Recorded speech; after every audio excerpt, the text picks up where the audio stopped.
In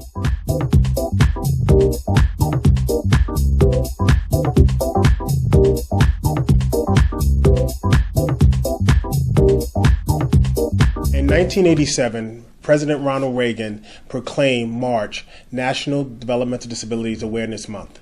And typically during this month, we've spoken about families and consumers and how important they are to the world and to the field. And we seem to forget the advocates that really take time out of their lives to make this field work. So today, EDC Spin decided to interview Pete Pierri, the Executive Director of the Interagency Council of Developmental Disability Agencies. Tell me a little bit about yourself. Who is Pete Pierri?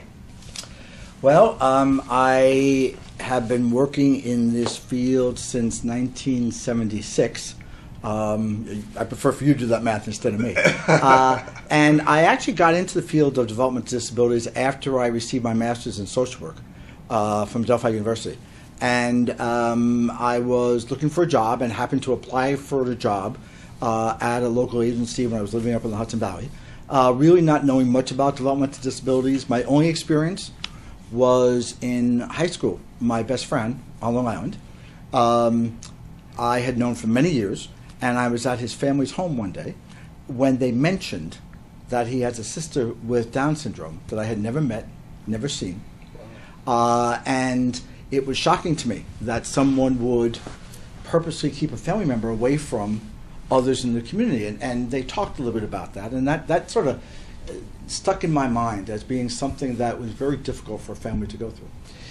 So anyway, when I was applying for the job after getting my social work degree, I was offered a position at the ARC up in Ulster County, and I accepted it really not knowing what it would be or feeling that this was really not something I was very interested in. It's not necessarily what I went to social work school for. And it was one of those true moments in life that you really learn about yourself, and I was shocked. Maybe it took me 3 days to understand how engaged I was with this field. It's a very similar story about needing a job, and it's the same way I got into this field. We have other colleagues who got in the field the same way.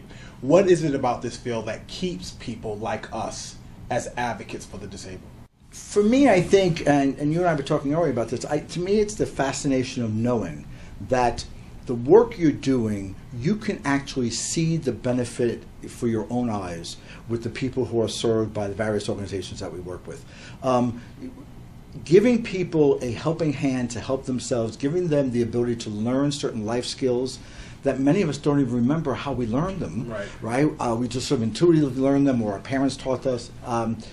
And watching people be able to acquire those skills and feel not only better about themselves, but actually have full lives and full personalities is a very rewarding experience to have. And it's a very unique opportunity in a career choice.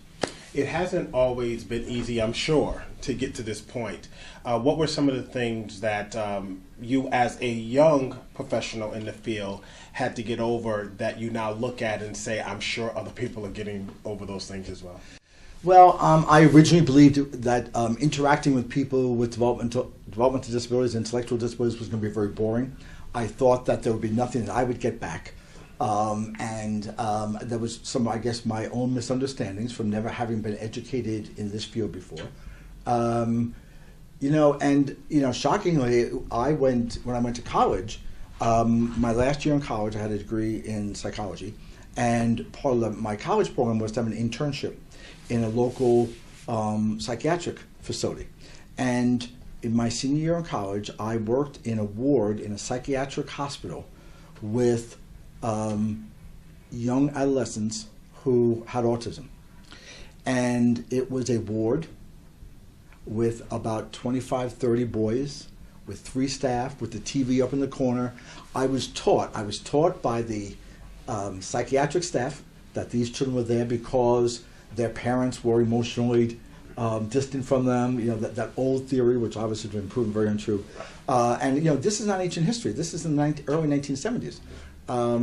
So there are still a lot of misunderstandings that people have that you have to get over. The other thing, very honestly, that didn't exist back then was training. Right. No one taught me how to help someone with certain behavior issues or certain life skills. And I'm so grateful that now we are much more focused on ensuring that the staff who work to support people have sufficient training to know how to offer those supports. Tell me a little bit about some of those skills you think a professional in the field needs to have in order to be successful. I think one of the big things is and this may sound strange because it's something different than we normally talk to. Listening skills and observation skills, and we don't really talk much about that in our field. But in order to truly treat each person as an individual, how you learn about them is how I learn about you, you learn about me, how we learn about each other right now. You're listening, you're asking, you're observing. And that's a very important skill for a staff person to have, regardless of what your role is. Because without that, all the training, the technical training in the world, is not going to help you really understand how to assist this particular person that you're supporting. So obviously we both have come up in the field. We grew up in the field, we've worked through different positions. What would you tell a young direct support professional who is looking to grow in the field and make this a career, not just a job? What do they need to do to get from point A to point B? Well, I think a lot depends upon, and I'm not trying to skirt the answer, but I think a lot depends upon what their real career objectives are. Unfortunately, in our industry to date, for direct support professionals, their career path really needs to be something other than direct support work if they're going to achieve salary levels that they might be achieving. Right. And I think that that's a shame. I wish that we truly had a structure where you could still stay doing some type of direct support work and still, be able to advance it significantly. But if you have a goal of moving along in your organization to a variety of positions, you have to, really be interested in learning how organizations work, how various people's roles interplay with each other, and have an understanding of the systems that work within an organization to understand where do you want to go in that is most fulfilling to you as a person. At IEC, I know that you have talked about this in the past. We don't seem to have a young professional pool of people ready to step into leadership. So when we talk about the goal of a direct support professional just being that for a career, how do we get people interested in the executive level roles, knowing all the responsibility that you currently have or that I currently have? So if I could relate this to my own professional path, when I was a lot younger, after having graduated from social work school, right, my first job was as a social worker because my professional goal was to be a social worker. Right. And back then, in the 70s, when there was still a lot of the revolution going on, right? I thought that administration was the last thing I wanted to do. That administration was the dirty word, right? I'm going to be a clinician. I'm going to be with the people, and because that work is bad work. That's for bureaucrats, etc. And I had to get over that, and I'm glad I did because I found out by being exposed to certain roles, administrative roles, that I actually liked it. Surprised myself because originally I was closed off to that. So I think, using that as an example, I think that what we don't do, I think, very well right now is really have some kind of either mentorship or apprenticeship kinds of opportunities for direct support staff in other kind of roles in organizations that might expose them to some managerial and administrative responsibilities to sort of test out their level of interest and test out their capabilities in it. And that's something we probably should be investing more in. When you look at the role you have now, what is your role at IEC? What do you do as the executive director of IEC? Well, I'm glad you're asking me and not my staff. Okay. Might get two different answers. My role, like many executive directors, is multifaceted, of course, and there's at least two different parts to it. One is the external role, and one is the internal role. I have an organization that I'm responsible for managing. Now, our organization, because of the kind of provider association we have about 26 employees. Feel free to let us know what IEC does, etc. Okay. IEC we are an association of nonprofit providers, nonprofit providers who all serve children and or adults with developmental disabilities. We have about 150 agencies that are part of our association in the downstate New York area. And our job is to help represent them on legislative issues, on advocacy issues. We also provide technical assistance to them. We become the bridge and communicator between some government entities and agencies and helping to explain regulations. We also do a lot of, on behalf of our providers' interests, we also provide input to state government and make recommendations on changes in policy, changes in regulations, rate structures, etc. So that's what we do. We also have a very large function here where we have an entire collaborative effort where we coordinate transportation here in the city for about 5,700 people every day through a variety of agencies, but that's a whole other discussion. Yes, it is. We'll talk about it some other time tomorrow. So that's what our organization does. So we have about 26 people here. We also do a lot of staff training for our member agencies. So part of my role, as the role of any executive director, is to manage the operations that my staff are involved with, and that's day-to-day management stuff. But besides that, I have an external role. I am the face of the organization. I'm the spokesperson for the organization. I do a lot of interactive conversations with our provider agencies. I'm in Albany, sometimes on average once a week, sometimes it's twice a week, sometimes it's twice a month, at various meetings with state government officials, trying to work out issues on behalf of our provider agencies. So when you think about the government and the interaction, how is the interaction with government in your role? Is it confrontational? Is it harmonious? Is it collaborative? What would you describe the role as, and what would you like to change about the role in order to make it better? I would not describe the role as confrontational, and of course everybody has their own different style too. Mm-hmm. I believe that to be an effective voice for our provider agencies, one of the first things I have to have is credibility, because it doesn't matter whether someone in the government is going to agree with me or not if they don't listen to me to begin with. Right. So, I believe that however I carry out my role in various ways, that I have to do it in a way that I promote the credibility of our position in order to enhance the likelihood that some of the government is even going to give listen to the position I'm trying to make. So in that light, you have to be honest with people. Mm-hmm. You have to be able to see both sides of a discussion. Unfortunately, it's sometimes very uncomfortable for me that sometimes I have to disagree with some of our providers on certain things. And obviously I have to disagree with government on many times on certain things.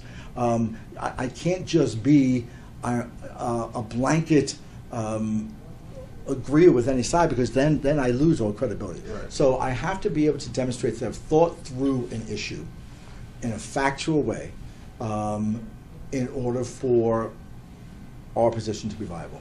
Well, you've actually done a very good job at that, and I think we've talked about that before. When you think about your role, is being a provider at some point in your career help you become a better executive director in an association role? And if so, do you think that that's what's missing in Albany?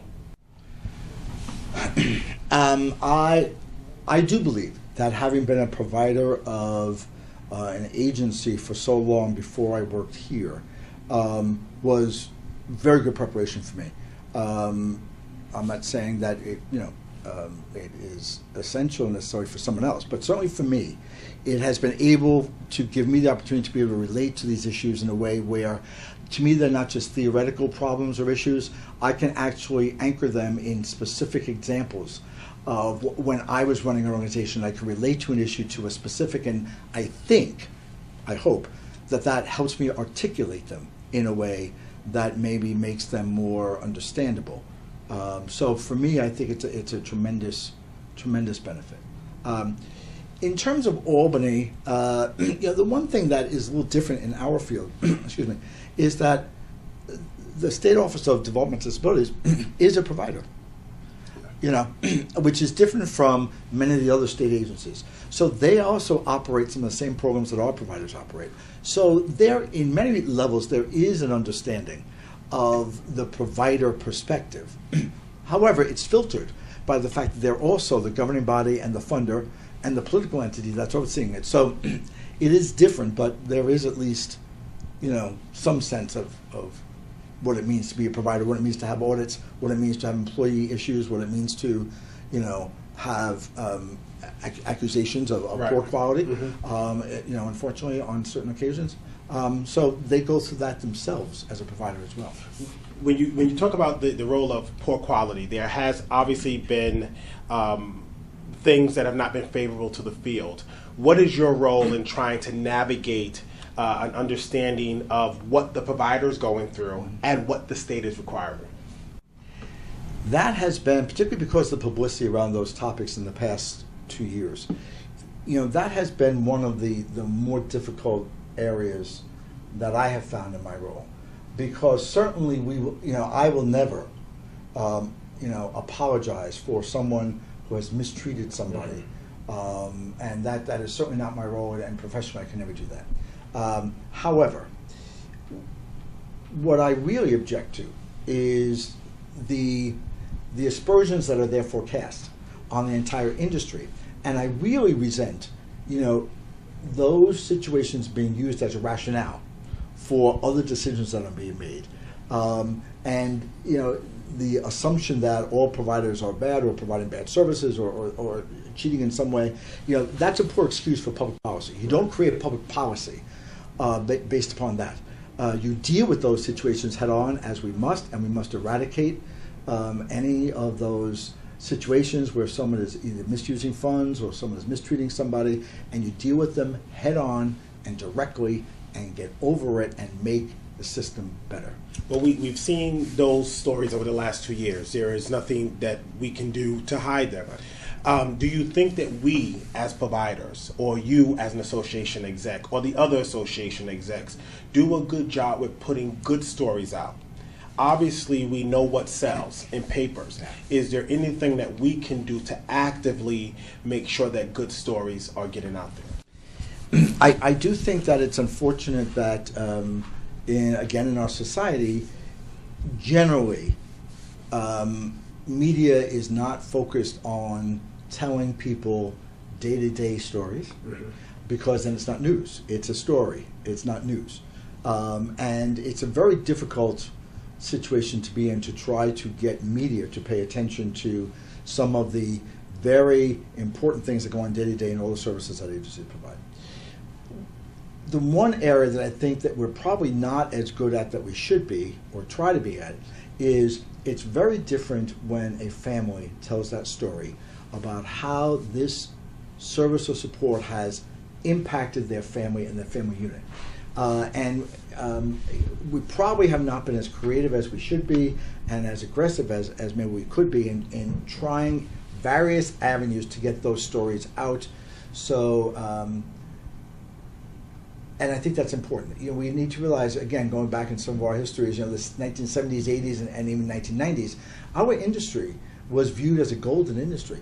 We were viewed as the saviors. We community providers were the ones that brought people out of state institutions that people realize now they never should have been in. Mm-hmm. We were the positive alternative. We were the ones that were fixing the problem. Right. Now what's happened is that in many respects, unfortunately, providers have been viewed as part of the problem. Mm-hmm. And I honestly just don't believe that's true. And we have to really work much harder and differently at how to change that public perception with facts, because there are hundreds of thousands of people being served, 100,000 people being served throughout New York State, and there are wonderful stories, and people are benefiting all the time from the supports that they're getting. Well, with the wonderful stories that can be told, the field is changing. What do you see the changes that are occurring in New York State for the disabled population? And are they good? Are they productive? Or will we be in a position where there might be some rocky times ahead? Well, I think that any change always brings rocky times. I think the unfortunate part is that right now we are going through an unprecedented number of changes at the same time, that I don't believe that any single person has the vision about what the cumulative impact of all these changes will be. I think that people have a vision of how each individual change might result in some impact somewhere, but I don't think anybody yet can figure out cumulatively what will happen. With that said, there is New York State has determined that the direction is to move towards a managed care approach to services to people with developmental disabilities. That decision's been made. Whether we agree with it or not, and some of us have some concerns about it, I think that no longer matters. To me, what matters now is our role in making this the best system we can under that environment. Right. And as a provider association, I think our responsibility is to ensure that that's the conversation. That the conversation is not about people wishing we were back, 10 years ago. Mm-hmm. The conversation must be what protections we have to build into the system, what incentives do we have to build into the system, how do we create the structures so that we maximize how limited public dollars can still yield tremendous results for people. And that's our job right now. You obviously touched on a number of different points. With that being the case, there has been a period of time where we rallied. We took buses and cars and went to Albany to the governor's office. Obviously, there is a push that doesn't work anymore. So what should advocacy be for this generation this time? Well, I almost want to answer that in two different ways. So, You can. so I will Please. anyway. Yeah, but again, I wanted to just sort of go back to what I was just saying, relating to, and that is that there has to be a very strong voice about the protections for people. We have to ensure that services that people need are still available to them. I think that there is a concern that people with more severe and complex disabilities are not going to be given the variety of supports that might be necessary for their particular conditions under a managed care environment, because people believe that things wind up getting averaged out, and when you average things out, you sort of lose both ends. And I think that that's something that, whether it's true or not, people are afraid of. So I think that that's something we have to actively focus on to ensure that all people, regardless of the level of your disability, have the proper support network put in place in terms of what they need to accomplish in their life. On the other hand, the other issue that is somewhat separate from this, and is particularly a downstate issue, is that there are still quite a number of people living at home with their families, their families who are aging, and there has been a slowdown in the amount of services being made available to them going forward, and that to me is a major advocacy area that is going to have to be addressed in the very near future. Well, I'm sure that you do not do all of this at IEC on your own. At EDC, we have a simple mantra that everybody paddles at the same time in the same direction toward the same goal. The part about everyone has to do their part. Tell me about your team here at IEC. Okay, so we have a number of our staff. I won't go into everyone's roles. Right, and stuff, exactly. But we have our transportation service, which again we'll not to diminish that. That's a different service. We'll talk about that later. But we have people who work with our provider agencies and giving them technical knowledge and information, and that some of that is one-on-one questions and answers. Some of it is training sessions we set up. We gather people here very frequently to share best practices, amongst them. But as you said, no one does any of this alone. And my concept is that everyone shares in our organization vision. The woman who says hello to people when they walk in the door, and we've talked about this here. We've actually had some training sessions here on how we are supposed to interact with our member agencies when they walk in. Because it doesn't matter what your role is here. We recently hired a person to oversee our IT functions. Right? His role is not just an internal one, but he needs to understand our organizational mission, because at some point he's going to have to interact with our provider agencies. I want him to know what they do. We're going to have to get him out to start visiting some of our provider agencies. I want him to see the actual services that they provide. It may not necessarily have to do with his job here, but in order for him to understand why our job is important, he has to understand why their job is important. So it doesn't matter what your role is.